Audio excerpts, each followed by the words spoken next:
Hello, welcome to the conclusion to the altered book little workshop or what have you. I thought long and hard about whether or not to post a video of me assembling the book. I thought it would be really boring, and I just used a very simple stitch, which I'll go over. But I wanted to kind of just talk about more of the papers and what I did just in general. I decided to redo the cover a little, and actually I really loved the font and the print of the words. So I kind of brought those back out with my white marker after I turned the cameras off. And I did the same on the sides, so I kind of kept going with the theme and just added it everywhere. And I also experimented too. When I collected my papers, I first, and this is why I didn't want to do it on camera, because if it didn't work out, I made a mistake. So anyway, I tried doing pamphlet stitches like a Tabanachi kind of travel journal, and I just tied them on the outside. That really didn't work structurally. So all I did is I took each pamphlet, when I folded a bunch of papers in half, I just poked 2 holes here on the cover, and I just stitched in and tied them together. I mean, it couldn't be any more simpler. Super easy. And there's plenty of videos out there on bookbinding, but I just wanted to do a flip through. So again, one of the reasons why I loved this book was how thick it is. Again, it's about 5 inches thick. And I love the idea of having a book that was just so full. Like this is my hand, so it's a full book. I could probably put some more signatures in there to make it more compact. And I may do that over time, because when it sits, it still kind of collapses way down. But I wanted to see what happens if I start filling it. If it's still pretty thin, then I left myself plenty of room to go back in and add more signatures. So between each folded group of papers, which is called a signature, there's quite a bit of space.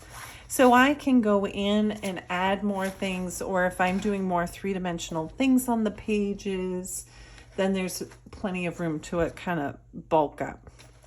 So this is where I'm starting. And I also thought, instead of doing the binding video, it could be fun to continue working on this and use this as a video for YouTube. So I can open to the pages one day and do some sessions in here, because people are always asking me for real-time sessions in working. And I want to focus more on working here on my channel. So I may use this as, I may even call this my YouTube journal, and start doing that. My head is like bursting with tons of ideas right now for my YouTube, so I'm just going to go with it. But I have tons of papers in here. So if you did this project and you happen to have a thicker book, finding enough papers to put in your book could be problematic. So what I decided to do was choose really thick papers for a large portion of these paper for this book, so I could really bulk it up. So let me just show you what I used for this. Hold on one second. Here we go. So this is a very thick cotton watercolor paper. It comes like this. I've torn it out from the Dina Weekly line, and it's heavyweight watercolor paper. And it is so thick. Like you can probably see how thick it is right there. That's how thick this paper is. It's super thick. It's handmade cotton paper. So I thought, okay, I definitely have to use some of that. And so I went ahead and sprayed a bunch with stencils and paint just to kind of get them started. And I put some thicker cardstock in here This is from the Tim Holtz line. This is from the Jane Davenport. A while back, she had some collage papers in a book. So a lot of cardstock is in here. Cardstock. And these watercolor pieces. Really just to, you know, every once in a while I'll do like some deli paper. I mean, I really just put in scraps. I will say that for the backs of anything that was white, like the Jane Davenport paper, I did put some gesso on there. So I pre-gessoed the page. You don't have to do that ahead of time. You can just do it whenever. But I wanted to kind of have that done. This is also a piece of cardstock. I use these sheets all the time. You get them at Michael's in the poster board section. But they're just a nice background. But eventually, over time, they'll get bent or damaged. Or I'll use them for other videos and I'll get paint on them. So instead of throwing them away, which I often do, it's like, oh, I could cut those up and use those as well. This is a just like a scrap paper from one of the Dilutions journals. One of the large ones. I'm looking at my cutting job and it was pretty poor. I'm just going to trim it while I'm talking to you. Boop. I'll get this one. I also did that so lazy with this. Sometimes I get more excited about the project and I don't concentrate as much as making it super like 100% perfect. I myself am very flawed, so my books tend to be as well. So anyway, this is some of the dilution spray, just experiments that I had in one of the books that I never did anything with and I like, so I threw it in here. Those pages are also really thick and take a lot of mediums. I did put some plain white watercolor paper in here just to have on hand.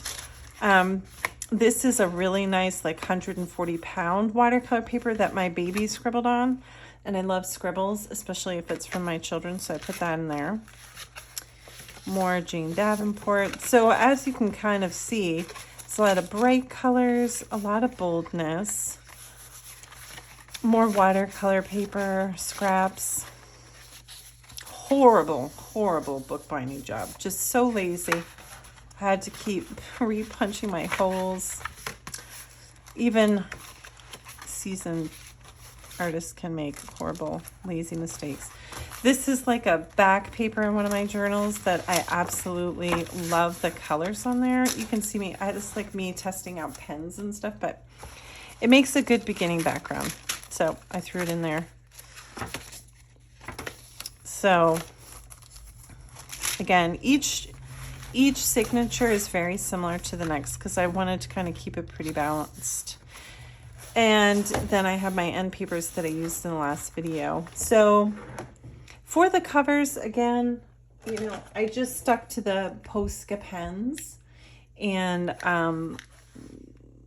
really just kind of doodled along. And I really love how it turned out. The only thing I would say is that, you know, I'm really glad that we went ahead and reinforced the inner backing with the canvas tape. But because this book is about 100 years old, it is still kind of breaking down a little bit. I'll try and glue that in. And because it is so wide, and my child folded it in half the other day when I wasn't looking, it is a little structurally compromised. It's a little flimsy. And rightfully so, because it's 100 years old. Also, I bound it real small in the middle. It's usually better to have one or two, like at least 2 or 3 stitches on a spine. It'll just be a little bit more of a structurally sound book. But I really wanted to kind of retain this little font of the initial print that was on there. I didn't want to cover it with the string. So I did this here. I understand that it's going to be a little structurally compromised. You know, you really don't want such a wiggly book, but I don't care because it's, you know, it's mine. It's not going out in the world. And I really love how it turned out. It was super fun. So I think another series, which will inspire me. I have a lot of trouble working in my junk journals. I have several. I love making junk journals, but I've only ever finished one. Like I have this one, which I absolutely love and adore. And I have done, I think nothing. Oh no, I did do a smidge on January 1st. And that's it. Nope. April 6th, January 1st and April 6th. So I'm due for another entry. Anyway, I want to get into a practice where I can use these way more often. I had one that I worked through. I have another too, this tag book that I made from wonderful videos that Christy Nazaro did. Her tag pocket journal. I just love this. This is my most favorite book I've ever made. And I just need to find a way to work in it. I don't know what my problem is. I think I'm just used to working so big. So I want to really get out of that space and get back into kind of working in my handmade journals like this. So I think it would be fun to make this a series. So, you know, we constructed the books and then maybe we can kind of work in here, maybe challenge myself in a way to work in this book. I have some other ideas for some of the other series I want to do on here. But I really want to be as active as possible on my YouTube channel. So I have lots more to come. I'm going to do lots more flip throughs and more challenges. So bear with me, plenty more is coming. But thank you so much for watching this portion. And hopefully my next video with this book will be soon.